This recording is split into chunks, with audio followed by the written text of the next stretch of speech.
Okay, so this morning Mark Jessup talked a little bit about the Vaisala RS-41 radio sondes, and as he mentioned, I'm going to be talking a little bit about retasking these for HAB trackers. We have several people who are doing this now, so these are becoming more and more commonplace as the National Weather Service is phasing out the LMS-6 trackers. They phased them out of the Buffalo region last year and started launching these. And I've collected about 4 of them by now. And they're much more convenient, and they're really handy to consider retasking as a HAB tracker.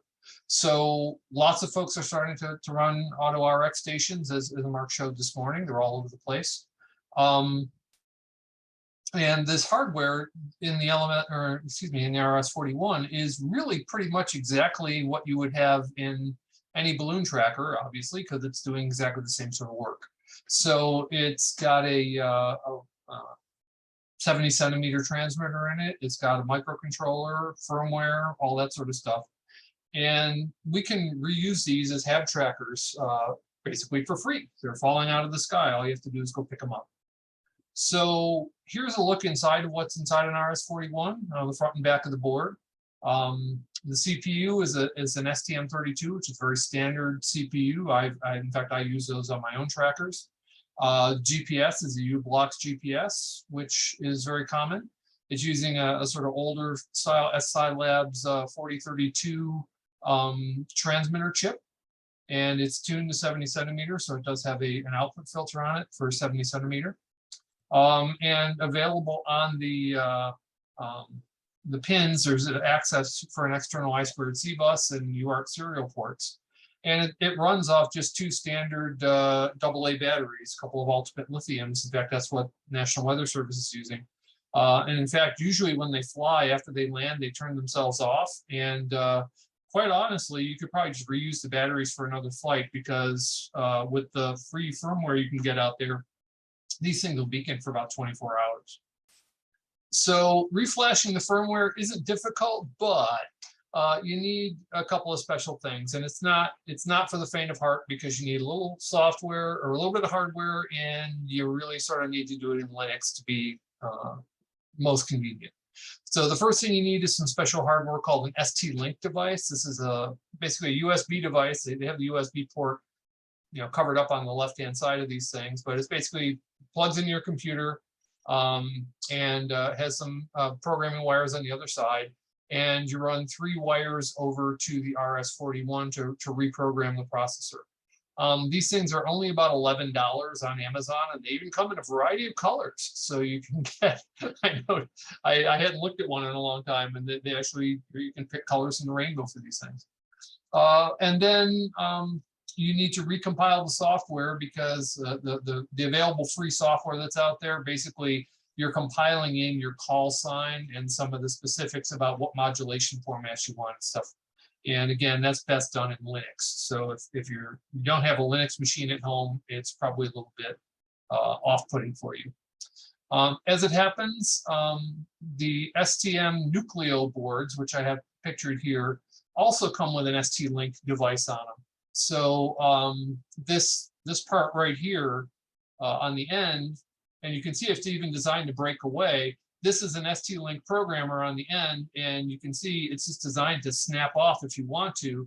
And this is just it's like an Arduino, but it's an STM version of the same thing. In fact, they even have Arduino style headers on here if you want to use an Arduino hat on it. I had a bunch of these in my parts bin, and so the ST-Link on here is what I use to reprogram the RS-41s. The only difference for this is one minor configuration file change to tell it this style of ST-Link. And this Nucleo costs $14 to buy versus $11 on Amazon for the other ST-Link. So it's really, not a big deal either way. But I just happen to have those, so I saved myself 11 bucks and I used one of those. There are a bunch of, whoops, did I miss a foil here? Yeah, so software to use. There's actually several different firmwares out there in the wild that you can put onto an RS-41. I think the first one that came out was called RS-41 HAB use project, which is basically firmware to reuse these things for ham use. And it does RIDI, APRS, and CW, and it's available on GitHub. Mikhail, and I would butcher his last name, and I even asked him how to pronounce it, and he just said, just call me Mikhail. So Mikhail wrote RS-41 the next generation, and he added to that Horus 4FSK version 1 and 2, and a little pip, basically a short beep for essentially radio direction finding.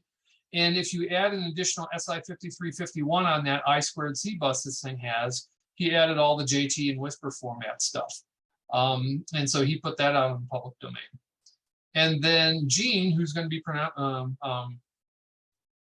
presenting here in a few minutes, has a version out called RS-41 Cam, which actually will transmit JPEG images down. As Mark discussed WeNet this morning, Gene has a similar thing for the RS-41 called RS-41 Cam. He'll be talking about that in a little bit. So I decided to use RS-41 NG because I really wanted to use that 4FSK mode that Mark Jessup talked about this morning, as well as 70 centimeter APRS. A couple of reasons. It's in active development. Mikhail is working on it all the time. He's active on Discord on the Overlook Horizon site, and was answering questions and taking suggestions for code changes and bug reports and additional features. So it's a very active and welcoming community to work with, and it supports all these other modes if you attach that additional SI5351, which I thought was just kind of cool. So compiling the code is easy if you're a Linux person, which I am, so it wasn't a big deal. The other unfortunate thing is I'm doing it all from an Ubuntu system because I just happen to have one. It's not super obvious how to do it on a Raspberry Pi. It probably can be done. In fact, I'd love it if someone figured out how to do it from a Raspberry Pi and documented that, because I think that would be a really useful thing, because a lot of people have Pis. But basically, it's pretty simple. You do a git pull to grab the code. You update this configuration file. You put your call sign. Put your call sign and things in it.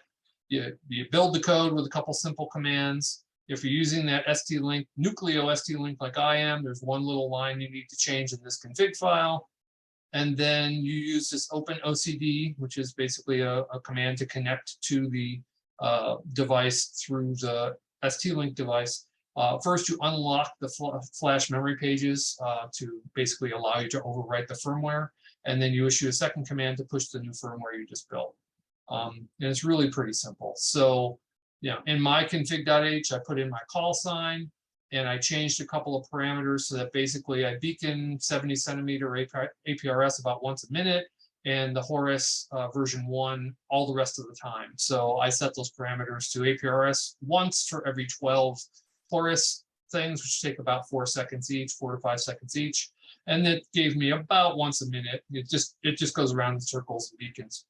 And then I set the Horus frequency up, I think a megahertz or kilohertz, I forget what I did here. Looks like 10 kilohertz to separate it from APRS so that I wasn't spamming the Horus 4FSK on the same frequency that I had my radio listening on APRS for. So I just had them on 2 separate frequencies that were close together. I changed my SSID to -12 because I was running something else at 11. And if you're using Project Horus, you do have to register a Horus payload ID number, which is very simple to do. So I just had to set my registered payload number. Oops. And then again, for that ST-Link that I use, I just had to make a one-line change to tell it version 2.1 instead of just version 2. Very simple change. And yeah, the compile instructions right on their GitHub page are very simple. It's just, go to the build directory, make your make files, and then make the code. On my Ubuntu system, the test program doesn't compile, but you don't use the test program particularly unless you're doing other development. So I just let it fail. It builds the firmware just fine. So having done that, then you just have to wire up the RS-41 to your ST-Link device. So This is a picture of the connector that's on the RS-41 and the pin out there. And there's basically 3 pins of interest: the I/O pin, the ground pin, and the clock pin. So pins 1, 6, and 7 are the one, or I guess 1, 2, and 1, 2, and 6. Oh, I circled the wrong ones. It should be 1, 6, and 7 here. Bad picture. And those connect to the ST-Link here on these pins. And you have to remove a jumper that's here. This is the jumper that says program this STM chip here. And if you remove that jumper, it disconnects it from this chip, so it uses these pins instead. So basically you run 3 wires from your RS-41 over to your ST-Link device. And here's mine, where I have the 3 wires connected over to my ST-Link. You put the batteries in the unit and power it on before you reflash it. One thing to note, this connector here is using 2.0 millimeter spacing on the pins. They're a little smaller than the standard 2.54, 0.1 inch pins. And so if you use normal jumpers, they kind of fall off of there unless you hold them on there, or you crimp the ends so they're a little tighter. So I just went on Amazon and bought some 2 millimeter to 2.5 millimeter jumpers. And for $2, I got a blister pack full of them.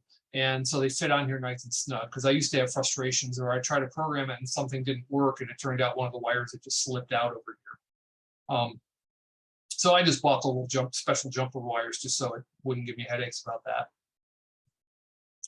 So I just copied and pasted right out of when I did it, just to show you what it looks like. Not that you can probably read it in this tiny font, but basically, here I issued the open. I mentioned you have to unlock the flash. So this command right here is basically telling it unprotect pages 0 through 63. So the first 64 pages of flash memory, just unlock them, and it spews out messages saying, yeah, I did that. And these instructions are right in GitHub. There's no secrets here. And then the next command you run after you do the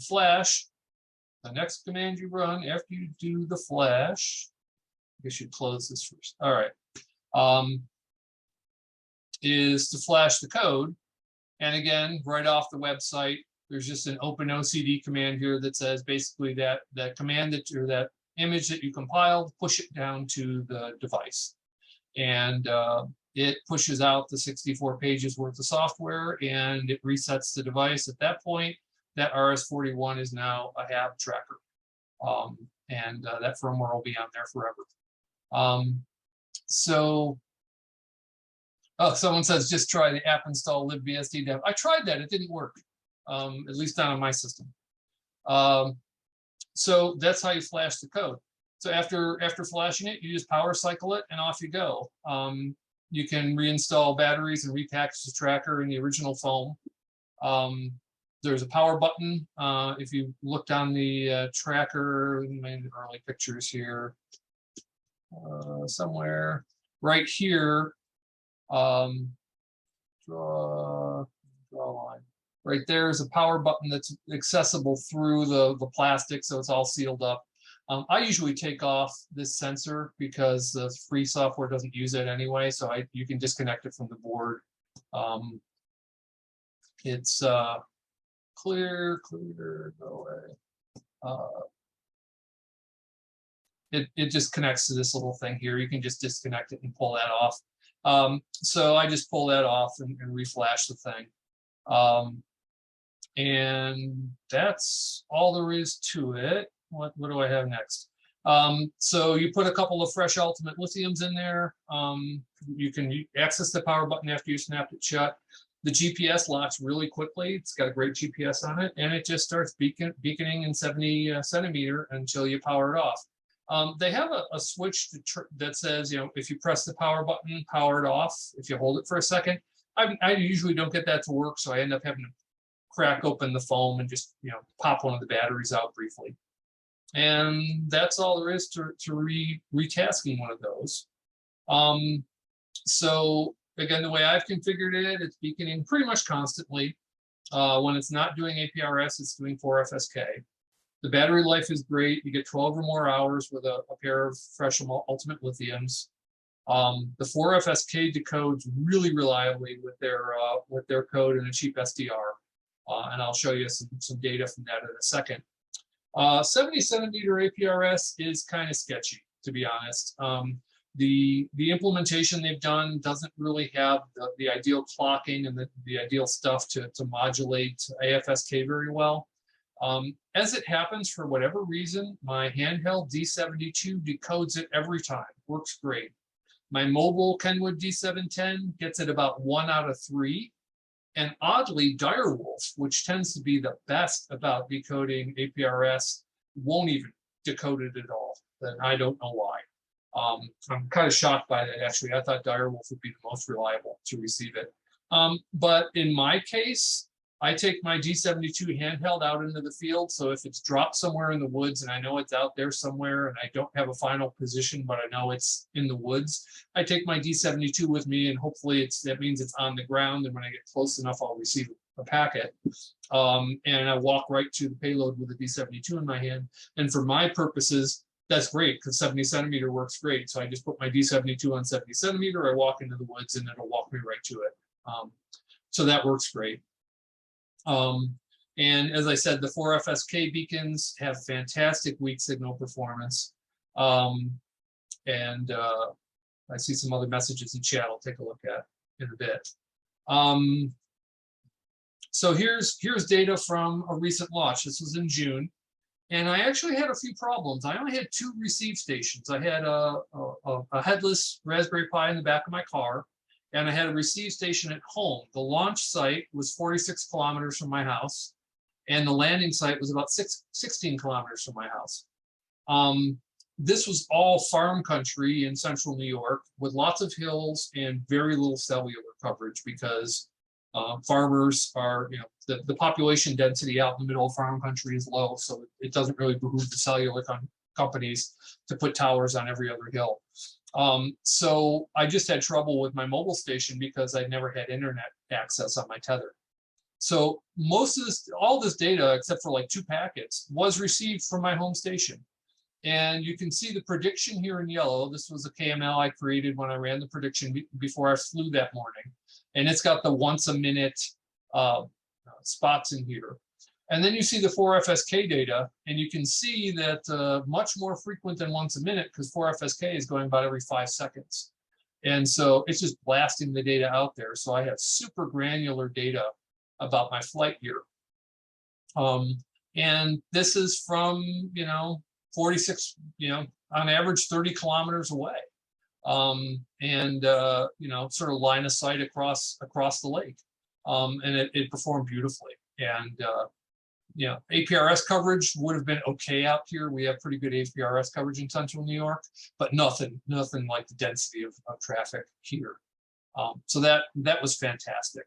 As it happened, the launch site I picked, we usually choose a launch site such that we land in this area here around Genoa and King Ferry, because this is all farm country. You can see there's not much green, dark green here, not many trees. So I aimed for this area here. I fell a little short of it, but I didn't get into the state forest over here.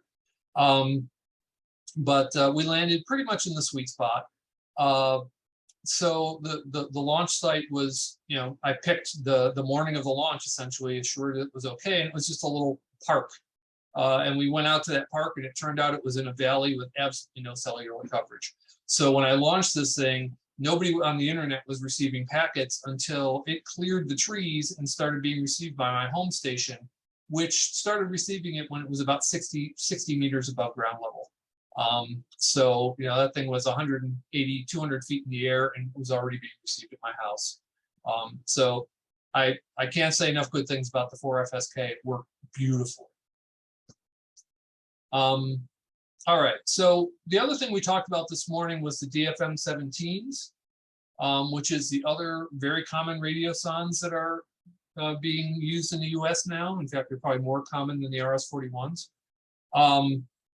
There's no open firmware available for those yet, but the hardware is really similar to the RS-41. So I'm going to look at porting the RS-41 NG code that Mikhail wrote or modified for the DFM-17. If it works, I'm going to pass the mods to Mikhail, and he's just going to package it all in one package. So in that config.h file you edit, you basically tell it whether it's building for a DFM or an RS-41, and it'll be the same code with all the same features. So I say watch this space about that, because it seems on the surface it should be simple, because he said, because if you look at what these things are built with, these are the same model, essentially same model microcontroller. The only difference is one has a 48-pin form factor and one has a 64-pin form factor. Same speeds, clocks, slightly better U-Blocks module, but they'll speak the same protocols. Slightly more modern radio chip, but my bet is he'd speak the same protocols. And unfortunately, more expensive batteries. These CR123s, I just bought a pair of them for like, they're $11 for two. I actually prefer the AA's. So that's unfortunate that the DFMs use these more expensive batteries. But my suspicion is that if you recover a DFM, the batteries in it are probably good, and you could just use the used batteries for a half-life. So I think that's what I have to say about RS-41s. I'm going to keep blazing forward because Gene is on in 4 minutes, and I don't want to cut him short here. So software I use for chasing HABs, again, this is a little bit of a mishmash. Since I'm using RS-41, I can't use with the 4FSK, I can't use sort of the standard APRS tools. I'm using Chasemapper, which is the same software that we use with AutoRx to chase radiosondes. And I've written some Python scripts that gateway APRS, and I also have a LoRa tracker I built that just gateway that traffic into Chasemapper. And so that provides sort of a one-stop shop for all my telemetry at my mobile station, because I have a Chasemapper mobile setup. And it allows me to look at the maps even when I'm someplace without internet, so which is common around here. So my Chasemapper computer has cached maps, and I can look at it from my tablet in my car. Even if I don't have internet, I'm on my local tether, and I can get to the maps. So conceptually, here's what's going on with my Chasemapper setup. I've got a Chasemapper in my car running on a headless Raspberry Pi, which gives me a map I can connect to from my tablet or my phone in the car. I have a bunch of Python code running. I have something called APRS to chase, which reads from, if I have internet, APRSIS, looks for the call signs I'm interested in, and if it sees one, it generates what's called a payload summary, which is what Chasemapper listens for, and broadcasts it on UDP. Chasemapper picks it up and plops it on the map. So any APRS traffic gets plopped onto the Chasemapper map. And then I have two other scripts, LoRa to chase, which does sort of what you'd expect. And this 4SDModLib is the one that listens for 4FSK.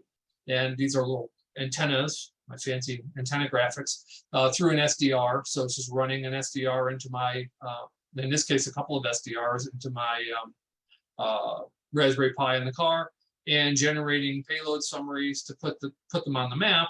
And all three of these things also send this, if I have an internet tether, will send the data up to amateur.soundhub as well. So if I do have internet access, I've got all the features on amateur.soundhub because I'm uplinking that data there as well. So this gives me online or offline mapping and online mapping if I have internet. So these scripts are very simple. I also have a Direwolf setup here, but since Direwolf hasn't been receiving that 70 centimeter, I haven't been using this piece. And then again, I send all the data to amateur.soundhub.org, which Mark demoed this morning. It's a new and improved HAB hub. I would suggest everybody move over to it for HAB searches. It's just faster, and it doesn't drop packets, and it has lots of nice new features. And it can receive the Project Taurus telemetry and gateway telemetry from my LoRa trackers, and it has that fantastic dashboard that Mark showed, the Grafana dashboard, which even live during the flight can graph and chart all sorts of interesting data. So that's what I have to share, talking as fast as I can so I don't cut off Gene. It looks like I've got about a minute left. Let me just take a look at chat. And if you have a question, feel free to chime in.